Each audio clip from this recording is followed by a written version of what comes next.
2023년 1월 15일 길가움교회 주일예배 말씀입니다. 오늘 본문은 사사기 17장 1절에서 13절까지 말씀입니다. 같이 봉독하겠습니다. 에브라임 산지에 미가라 이름하는 사람이 있더니 그의 어머니에게 이르되 어머니께서 은 1,100을 잃어버리셨으므로 저주하시고 내 귀에도 말씀하셨더니 보소서 그 은이 내게 있나이다. 내가 그것을 가졌나이다 하니 그의 어머니가 이르되 내 아들이 여호와께 복 받기를 원하노라 하니라.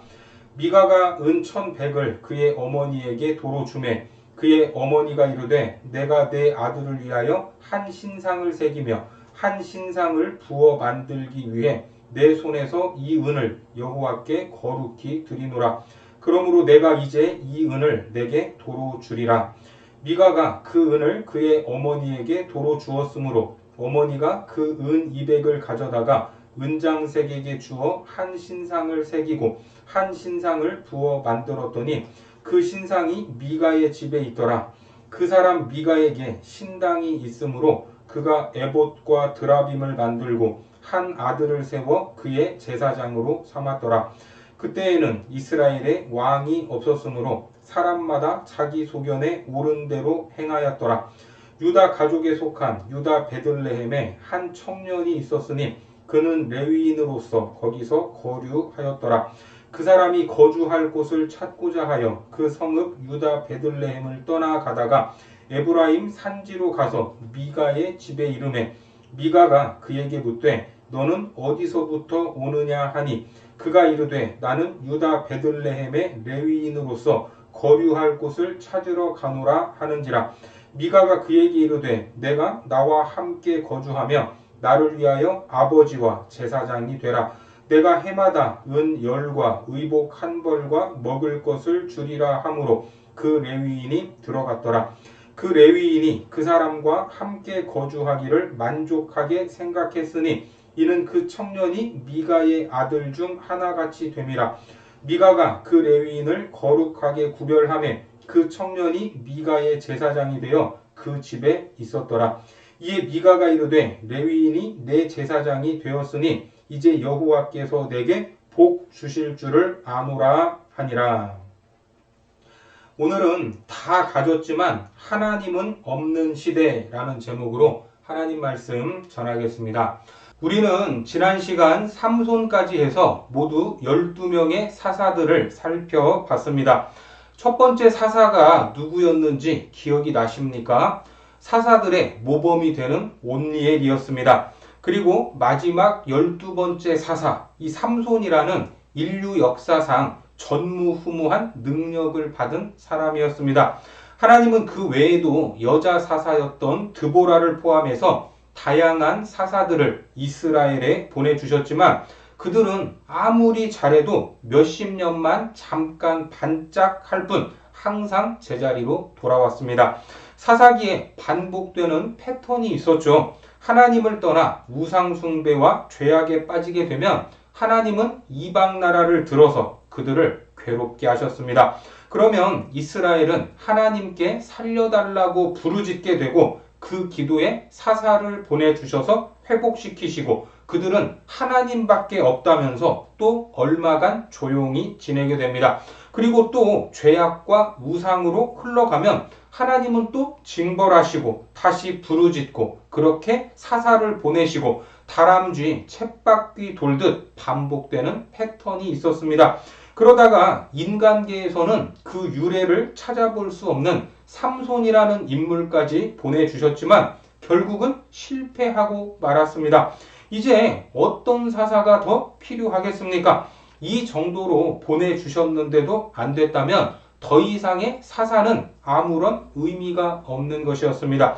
그런데 사사기는 12명의 사사, 이 이야기가 끝나면서 마무리되지 않고 당시 이스라엘의 모습에 대해서 이야기를 이어가고 있습니다.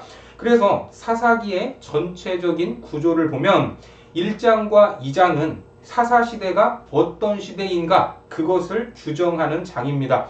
그 시대의 특징은 여호수아가 죽고 함께 했던 사람들이 죽은 후에 하나님을 모르는 세대가 일어났다는 것이었습니다. 사사기 2장 말씀을 보시면 여호와의 종 눈의 아들 여호수아가 110세의 죽음에 무리가 그의 기업의 경내 에브라임 산지 가하스산 북쪽 딥낫 헤레스에 장사하였고 그 세대의 사람도 다 그 조상들에게로 돌아갔고 그 후에 일어난 다른 세대는 여호와를 알지 못하며 여호와께서 이스라엘을 위하여 행하신 일도 알지 못하였더라. 하나님을 모르는 세대가 어떤 세대입니까? 다음 세대가 아닌 다른 세대라고 말합니다. 그리고 3장에서 16장까지의 말씀은 온니엘부터 시작해서 12명의 사사들이 어떤 일을 했는지, 어떻게 그 땅에 평화를 가져오게 되었는지 이런저런 사건들을 나열하면서 삼손의 이야기로 마무리가 되었던 겁니다. 하지만 삼손이 그 땅에 평화를 가져왔습니까? 그러지 못했습니다. 블레셋을 이기지도 못하고 끝나버렸습니다. 그리고 이어지는 17장과 18장 그리고 19장에서 21장에는 크게 두 개의 에피소드가 등장하고 있는데 큰 의미로 본다면 이런 시대의 종교적 타락이 어떠했는가 그리고 도덕적 타락은 어떠했는가 두 가지로 설명을 하고 있습니다. 그것을 이야기하는 17장에 어떤 인물이 나오냐면 미가라는 인물이 등장을 하고 있습니다. 그러면 본문으로 가셔서 1절을 보겠습니다. 에브라임 산지에 미가라 이름하는 사람이 있더니 미가라는 사람이 어디에 있다고 합니까? 에브라임 산지에 있다고 합니다. 우리가 사사기를 보면서 많이 들었지만 에브라임 지파는 이스라엘의 12지파 중에 가장 큰 지파로서 뭐든 앞장서서 해야 할 책임이 있었지만 늘 뒷북을 치는 모습을 보여왔습니다. 그러다가 사사 입다에게 호되게 당했던 적이 있지 않습니까? 사사기 12장 4절과 6절을 보시면 입다가 길르앗 사람을 다 모으고 에브라임과 싸웠으며 길르앗 사람들이 에브라임을 쳐서 무찔렀으니 그때에 에브라임 사람의 죽은 자가 4만 2천 명이었더라. 네 분이 일어나서 4만 2천 명이라는 말도 안 되는 숫자가 죽었습니다. 이 에브라임 지파에 미가라는 인물이 있었던 것입니다. 미가라는 이름의 뜻은 누가 여호와 같으리요 라는 의미입니다. 일단 이름만 보면 긍정적입니까? 부정적입니까? 긍정적입니다. 분위기가 좋은 것 같습니다. 그런데 본문 2절을 보니까 그의 어머니에게 이르되 어머니께서 은 1,100을 잃어버리셨으므로 저주하시고 내 귀에도 말씀하셨더니 보소서 그 은이 내게 있나이다. 내가 그것을 가졌나이다 하니 그의 어머니가 이르되 내 아들이 여호와께 복 받기를 원하노라 하니라. 이게 무슨 말입니까? 미가가 자기 어머니에게 하는 말입니다. 그 어머니가 은 1,100개를 잃어버렸습니다. 그런데 저주를 했어요. 왜요? 누가 훔쳐갔던 겁니다. 그래서 그게 누군지 모르지만 온갖 욕을 하고 안 좋은 말을 쏟아냈던 것입니다. 은 1,100개라고 하면 삼손의 이야기에서도 나왔던 적이 있죠. 사사기 16장 5절에 보니까 블레셋 사람의 방백들이 그 여인에게로 올라가서 그에게 이르되 삼손을 꿰어서 무엇으로 말미암아 그 큰 힘이 생기는지 그리고 우리가 어떻게 하면 능히 그를 결박하여 굴복하게 할 수 있을는지 알아보라. 그리하면 우리가 각각 은 1,100개씩을 내게 주리라 하니 이때 들릴라는 5명에게서 1,100개씩 5,500개를 받았습니다. 그러니까 1,100개도 엄청난데 찾아보려고 하지는 않고 저주만 했던 것을 보면 일단 이 집안이 엄청난 부자였다 하는 것을 알 수 있습니다. 그런데 미가는 어머니의 저주를 듣고 그 은이 누구에게 있다고 합니까? 자기에게 있다고 합니다. 아들이 어머니의 돈을 훔쳐갔던 것입니다. 당시에는 저주가 그대로 이루어진다라고 생각을 했기 때문에 미가는 도둑이 제발 저렸고 돈을 다시 가져왔던 겁니다. 그런데 방금 저주를 했던 미가의 어머니가 어떻게 반응을 하죠? 그의 어머니가 이르되 내 아들이 여호와께 복 받기를 원하노라. 좀 전까지 온갖 저주를 퍼부어 놓고서 그게 자기 아들이라고 하니까 여호와께 복을 받기를 원한다, 이렇게 말합니다. 여기에 대해서 어떠한 설명도 없습니다. 뭔가 이상하지 않습니까? 그런데 3절 말씀을 보니까 미가가 은 1,100을 그의 어머니에게 도로 주매 그의 어머니가 이르되 내가 내 아들을 위하여 한 신상을 새기며 한 신상을 부어 만들기 위해 내 손에서 이 은을 여호와께 거룩히 드리노라. 그러므로 내가 이제 이 은을 내게 도로 주리라. 이건 또 무슨 일입니까? 그 은 1,100개를 자기 아들을 위해서 신상을 만들 텐데 그것이 여호와께 드리는 것이라고 말합니다. 이게 지금 무슨 소리인지, 맞는 말인지 틀린 말인지, 이래도 되는 건지 도무지 헷갈립니다. 일단 좀 더 보겠습니다. 4절입니다. 미가가 그 은을 그의 어머니에게 도로 주었으므로 어머니가 그 은 200을 가져다 은장색에게 주어 한 신상을 새기고 한 신상을 부어 만들었더니 그 신상이 미가의 집에 있더라. 여러분, 이것이 한 가정에서 일어난 사건이지만 이스라엘 전체 분위기를 대변하고 있는 것입니다. 일단 왜 이런 이상한 일이 일어났습니까? 아들의 도둑질 때문에 생긴 일입니다. 이것이 철없던 시절 1, 2천 원, 몇만 원을 훔쳐서 혼나고 넘어갈 만한 그런 사건이 아니라 이미 장성한 사람이, 그것도 아들까지 있는 사람이 자기 어머니의 은 1,100개를, 적어도 억 단위의 엄청난 금액을 훔쳤던 사건입니다. 일단 10계명으로 본다면 도둑질을 하지 말라 하는 8계명을 어긴 것입니다. 그로 인해 저주를 퍼부었는데 그것을 무마하려고 무엇을 새겨요? 신상을 새긴다고 합니다. 이것은 10계명의 2계명을 어기는 것이죠.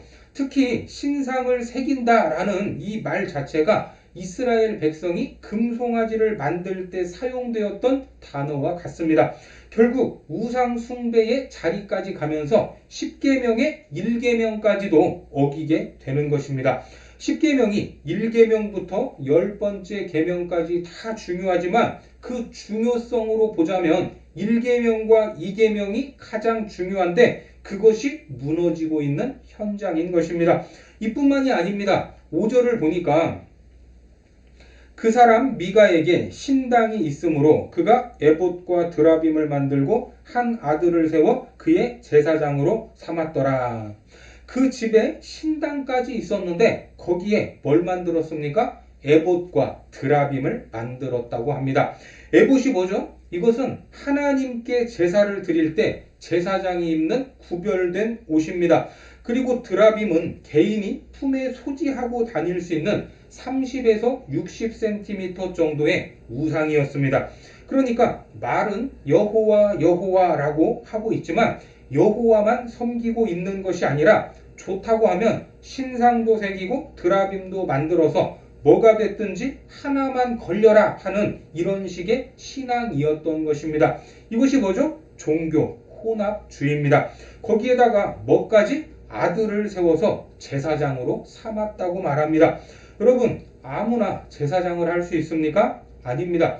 이것 역시 하나님은 명확하게 가르쳐 주셨습니다. 출애굽기 28장을 보시면 너는 이스라엘 자손 중 내 형 아론과 그의 아들들 곧 아론과 아론의 아들들 나답과 아비우와 엘르아살과 이다마를 그와 함께 내게로 나아오게 하여 나를 섬기는 제사장 직분을 행하게 하되 그들이 지을 옷은 이러하니 곧 흉패와 에봇과 겉옷과 반포 속옷과 관과 띠라. 그들이 내 형 아론과 그 아들들을 위하여 거룩한 옷을 지어 아론이 내게 제사장 직분을 행하게 하라.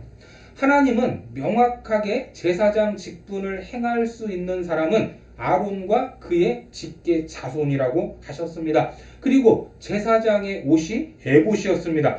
그런데 에브라임 지파의 미가, 이 집안은 도둑질도 하고 개인 신당도 만들어 놓고 뭔가 죄를 지은 것 같으면 신상도 새기고 에봇도 만들고 드라빔도 만들고 또 아들을 제사장까지 시켜서 살아가고 있었던 것입니다. 이것이 말이 됩니까? 안 됩니까? 말도 안 되는 일이 이스라엘의 한 집안에서 벌어지고 있었던 것입니다. 그래서 본문 6절에서 뭐라고 말하죠? 그때에는 이스라엘에 왕이 없었으므로 사람마다 자기 소견에 옳은 대로 행하였더라. 그러니까 이 시대는 자기들 마음대로 살던 시절이었습니다. 그때 이스라엘에 왕이 없었습니까? 물론 그들을 다스리는 정치적인 왕은 없었지만 하나님이 왕으로 계셨고 하나님이 보낸 사사가 하나님을 대리해야 했는데 백성들은 왕이신 하나님을 인정하지도 않았고 사사들 역시 하나님을 제대로 대리하지 못했기 때문에 그냥 이것이 좋겠다 싶으면 이렇게 하고 저것이 좋겠다 싶으면 저렇게 하는 율법도 무시하고 자기들 보기에 좋은 대로 살았다라는 그런 말입니다. 그리고 이어서 무슨 이야기가 나옵니까? 7절을 보시면 유다 가족에 속한 유다 베들레헴에 한 청년이 있었으니 그는 레위인으로서 거기서 거류하였더라. 이제 유다 지파가 언급이 되고 있죠. 유다 지파는 에브라임과 더불어 이스라엘의 양대 지파인데 그 지파에 있는 베들레헴에 누가 있었습니까? 레위인 청년 하나가 거류하고 있었다고 합니다. 거류했다라는 이 말은 정착한 것이 아니라 떠돌아 다니다가 잠시 머물고 있는 상태입니다. 그런데 이것도 뭔가 이상한 일입니다. 왜냐하면 레위 지파는 이스라엘 12지파에 속하지는 않지만 제사 일을 담당하는 지파로서 각 지파에 흩어져서 봉사를 해야 했습니다. 그런데 아무데나 가는 것이 아니라 그 역시 성읍이 정해져 있었던 겁니다. 여호수아 21장 41절을 보시면 레위 사람들이 이스라엘 자손의 기업 중에서 받은 성읍은 모두 48성읍이요 또 그 목초지들이라. 48개의 성읍을 분양받아서 먹고 살 수 있도록 목초지를 줬고 도피성에서 임무를 감당하게 했던 겁니다. 여호수아서 21장을 쭉 읽어보면 48개의 성읍이 일일이 나열되어 있는데 저는 아무리 찾아봐도 베들레헴을 찾지 못했습니다. 그러니까 레위 사람이 베들레헴에 있는 것 자체가 이상한 일이었다라는 겁니다. 분명히 거주해야 할 48개의 성읍, 그 땅이 있었을 텐데 왜 레위 사람이 베들레헴에 있느냐 하는 것입니다. 물론 사사기 당시의 상황은 어쩔 수 없었을 것입니다. 앞서 미가의 집에 신당이 있었지만 사실은 중앙 성소인 실로에서 제사를 드리는 것이 맞습니다. 하지만 종교 혼합주의가 팽배해지면서 중앙 성소를 찾지 않고 개인이 알아서 자기 마음대로 제사를 드리고 있었던 겁니다. 그렇게 되면 당연히 제사 일을 하는 레위 지파 사람들의 설 자리가 줄어들지 않겠습니까? 오늘날에도 마찬가지입니다. 성도들의 수가 줄어들면 교회의 수가 줄어들고 그렇게 되면 당연히 사역자들이 설 자리를 잃게 되는 것입니다.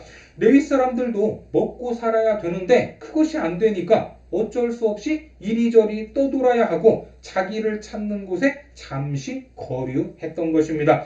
원래 베들레헴은 레위 사람에게 주신 성읍이 아니었는데 레위 사람이 오니까 베들레헴 사람들 역시 우리도 굳이 중앙 성소인 실로까지 가지 않아도 되니까 레위 사람을 제사장으로 삼았던 겁니다. 서로의 필요가 맞아 떨어졌던 그런 경우였던 겁니다. 그런데 이마저도 상황이 안 좋아지니까 레위 청년은 다시 떠돌 수밖에 없었던 것입니다. 계속해서 본문 8절을 보겠습니다. 그 사람이 거주할 곳을 찾고자 하여 그 성읍 유다 베들레헴을 떠나가다가 에브라임 산지로 가서 미가의 집에 이르매. 결국 에브라임 산지까지 가게 되는데 베들레헴에서 에브라임 산지까지의 거리는 그리 가까운 거리가 아닙니다. 북쪽으로 올라가다가 결국 미가의 집배까지 이르렀던 것입니다. 그래서 미가가 그 청년에 대해서 묻게 되죠. 9절과 10절을 보겠습니다.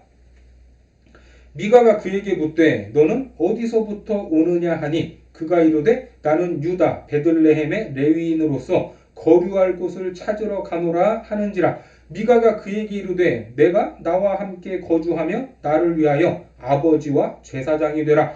내가 해마다 은 열과 의복 한 벌과 먹을 것을 주리라 하므로 그 레위인이 들어갔더라.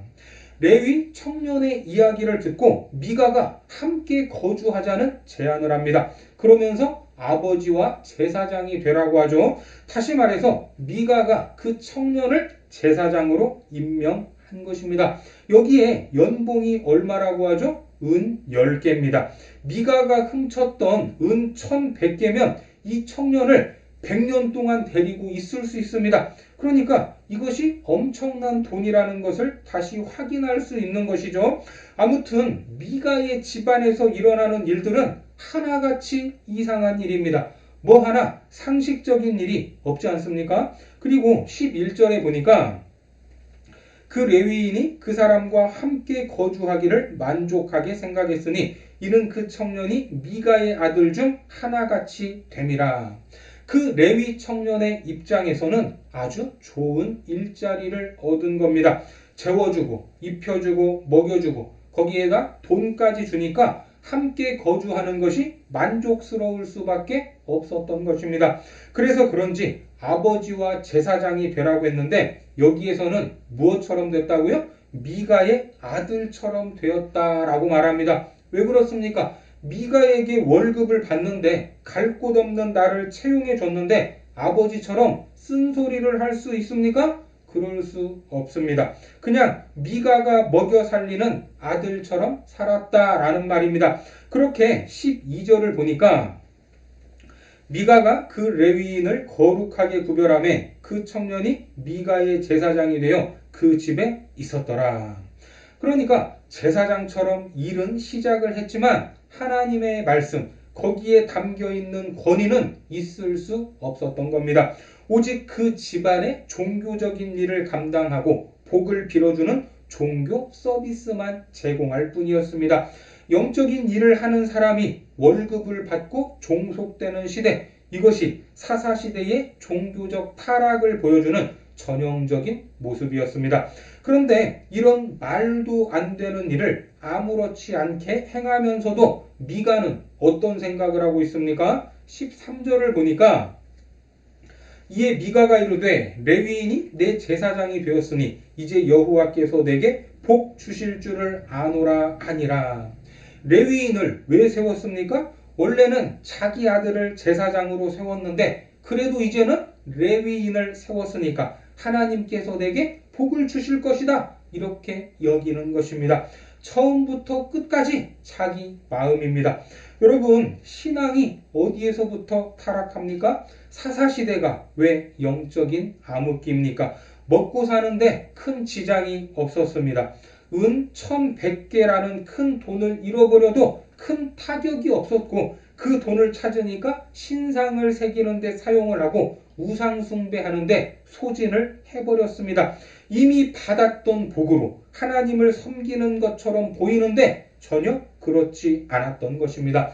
하나님께 관심이 있는 것이 아니라 하나님이 주실 복에만 관심이 있습니다. 하나님의 이름만 빌려서 자기들이 원하는 것을 얻고자 하는 그런 시대가 타락한 시대라는 것입니다. 그래서 개인 신당에 에봇을 만들고 개인 제사장을 임명하고 있는 것 아닙니까? 처음부터 끝까지 세상적인 복에만 관심이 있습니다. 우리 역시 주일에 모여서 예배를 드리는 것 아주 귀하고 복된 일입니다. 하나님께 기도하고 찬양하는 것 너무나 아름다운 모습입니다. 그런데 말씀을 있는 대로 받지 못하고 좋은 소리만 듣고자 하지는 않았습니까?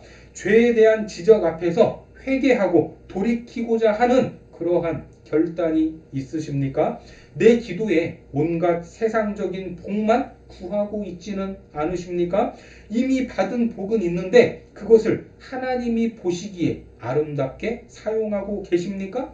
미가의 집안에는 물질도 부족함이 없었고 개인 신당에 하나님의 이름 여호와 에봇과 제사장 등등 온갖 종교적 모습은 다 갖추고 있었지만 정작 거기에 누가 없습니까? 하나님 그분은 안 계셨습니다. 종교적 허울 속에 자기 욕심과 자기 우상으로만 가득 차 있었다는 말입니다. 하나님을 위하여 하나님을 예배하고 기도한다고 하나님이 기뻐하시는가? 하나님은 언제나 예배자, 그 사람의 중심을 보신다 하는 것을 기억하시기 바랍니다. 우상숭배, 이것은 멀리 있는 것이 아닙니다. 하나님보다 더 좋아하고 더 관심을 갖고 하나님을 이용해서 얻으려고 하는 그것이 바로 우상인 것입니다. 오늘 기억하시기 바랍니다. 다른 것이 복이 아니라 하나님 그분 자체가 나에게 복인 줄 믿으시기 바랍니다. 사사기는 그때의 이스라엘에 왕이 없었다라고 말합니다. 왕이 없었던 것이 아니라 왕이신 하나님을 놓치고 살았던 시대였던 겁니다. 모든 것을 다 가졌지만 하나님은 없었던 시대, 그것이 사사시대였습니다. 오늘 미가의 집안에서 일어나는 이상한 일들이 너무나 당연하듯이 우리 가정에, 우리 교회에, 우리 심령 깊은 곳에서 일어나고 있지 않은지 돌아보시고 숨겨진 모든 우상들이 무너지는 역사가 있기를 바랍니다. 그리고 다시 하나님께로 돌아와 우리의 삶을 하나님으로만 가득 채우시기를 주님의 이름으로 축원합니다. 기도하겠습니다. 하나님, 우리가 예배의 자리에 나오고 찬양과 기도를 드리지만 그것이 나를 위한 것인지 하나님을 위한 것인지 돌아보기를 원합니다. 다 가졌지만 하나님은 없었던 사사시대의 모습을 통해 우리의 중심을 돌아보기 원합니다. 하나님의 이름 뒤에 숨어있는 우상들이 무너지게 하시고 오직 하나님으로만 참된 복을 삼는 거룩한 자녀들로 인도하여 주옵소서. 예수님의 이름으로 기도드립니다. 아멘.